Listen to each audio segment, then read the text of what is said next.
অষ্টম শ্রেণী গণিত অনুশীলনী 11 উদাহরণ 4।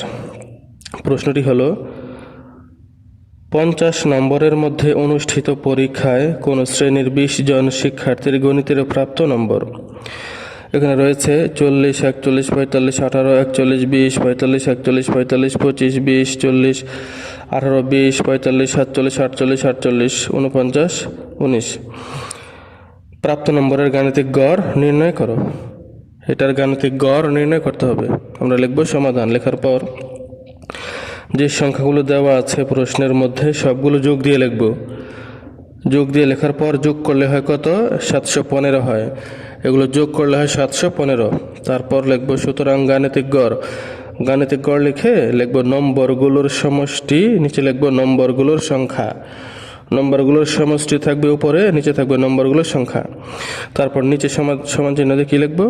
নম্বরগুলোর সমষ্টি। সমষ্টি মানে যোগফল। নম্বরগুলোর সমষ্টির জায়গায় লিখব 715।